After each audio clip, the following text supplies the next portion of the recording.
Terça-feira da quinta semana do Tempo Comum Anuar. Eu sou o Padre Pedro Paulo.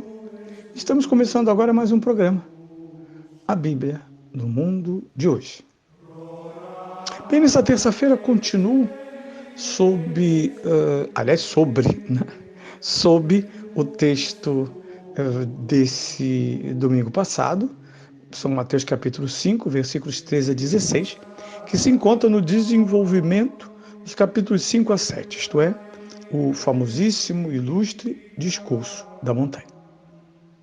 Depois das bem-aventuranças, nós sabemos que esse discurso, que pode ser traduzido como ensinamento, mas também como constituição, porque lembrem-se bem, habituados a palavras cada vez mais líquidas, cada vez menos eficientes, cada vez menos significativas, e ainda distinta das imagens, em contradição com as imagens, há de se pensar que Jesus está jogando aquilo que os latinos chamavam verba volant. Não. O discurso de Jesus é a alteração da ordem do universo. Fiat é mudança na ordem do universo. Depois da fala de Deus, havia nada, agora há criação. Depois da fala de Deus, havia o luto, o pecado e a morte. Agora, a salvação, a alegria e a vida. Há um antes e um depois da palavra dita de Deus. Ele mesmo, através de Israel, ou melhor, ele mesmo a Israel e o seu filho. Não só a Israel, mas a toda a humanidade pagã. E falta muita gente para chegar a escutar essa voz, lembre-se disso. Ouço tolices aqui e ali, de teologias heréticas que dizem, não precisa batizar mais, cada um na sua cultura vai conhecer Deus, porque em cada cultura tem bondades. Isso aí nós sabemos desde Irineu. Santo Irineu já havia dito no IV século que existe semina verbi, sementes do verbo, em todas as culturas, mas é semina. É a verdade misturada com a lama. Só o Cristo, por ser revelador, é que depura a verdade da mentira. E alguns pobres teólogos aí que estão, dizendo que não é bem assim, que tem a ver em culturar com não permitir que a verdade brilhe. E a verdade não é de tempo e espaço, mas ela encarnou-se no tempo e no espaço. Sua natureza é do alto. Por isso precisa elevar os homens ao alto e não abaixar a verdade. Há quem ache isso mero dualismo, como se a palavra dualismo tivesse somente um sentido. Não, isso é cheio de dualidades que precisam ser consideradas para não termos uma visão transcendentalista da fé e muito menos materialista e política, como parece em voga ainda em muitos ambientes. Bem, eu dizia que duas afirmações marcam esse encontro de Cristo com seus discípulos, que a cada palavra são transformados em discípulos, eles que vão de seguidores a discípulos, eles que vão de curiosos e necessitados a discípulos, ou não. Há quem passará a vida inteira curioso de Jesus, sem ter assumido e aceito o convite para ser discípulo. Isso é um outro parágrafo, dos muitos que ouviremos nesse ano, Jesus especificando o que é ser discípulo. Não esperem entender Jesus sem que ele fale.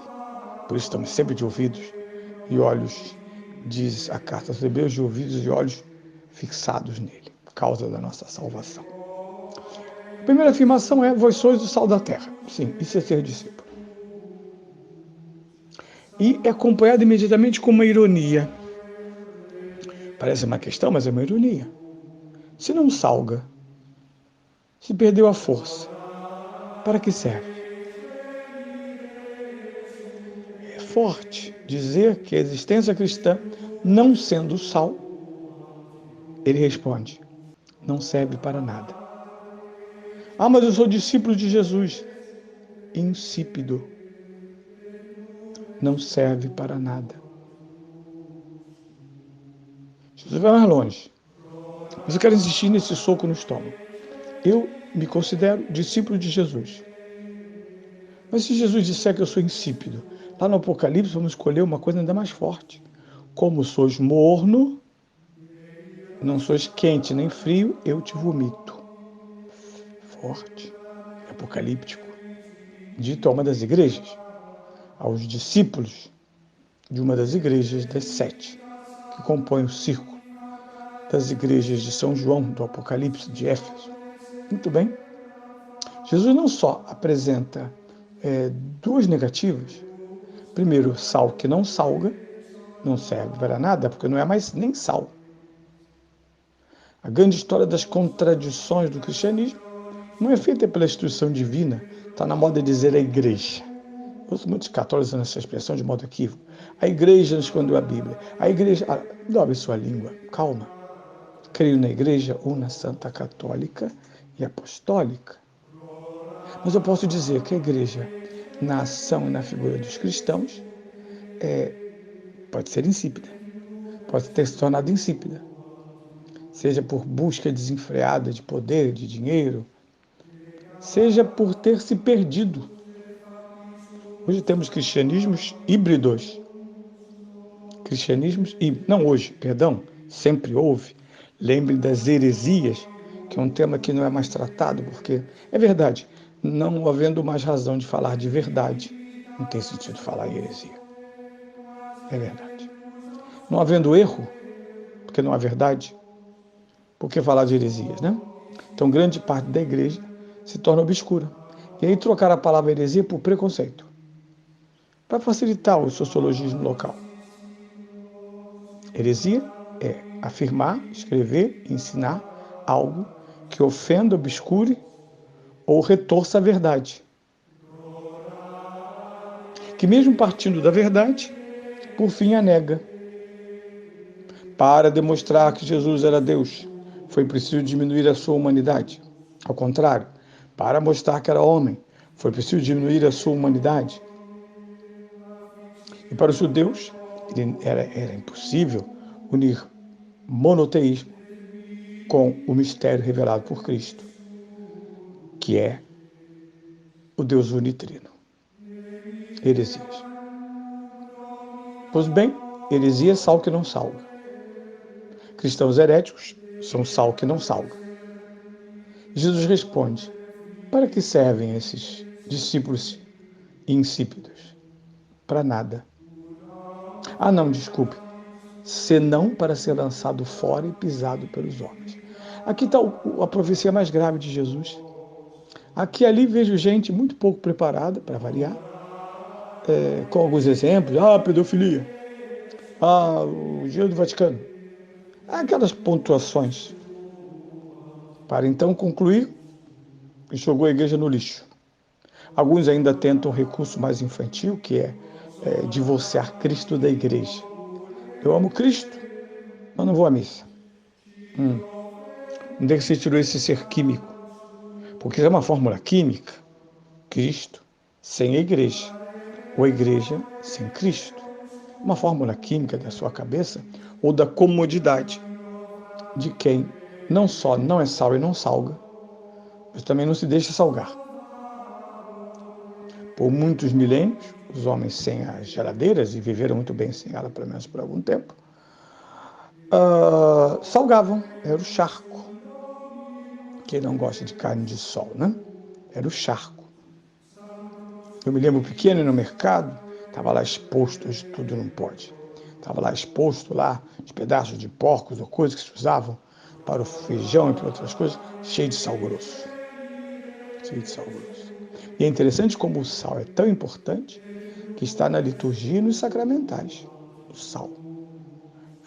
Que graças a Deus foi recuperado por espiritualidades litúrgicas e piedosas mais profundas do que aquela bobinha que foi apresentada opondo devoção, sacramentais, a palavra ou sacramentos.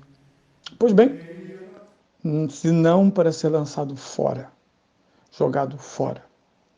Há discípulos que são tão insípidos que estão sendo jogados fora. Os homens não os respeitam, não os admiram, não os seguem.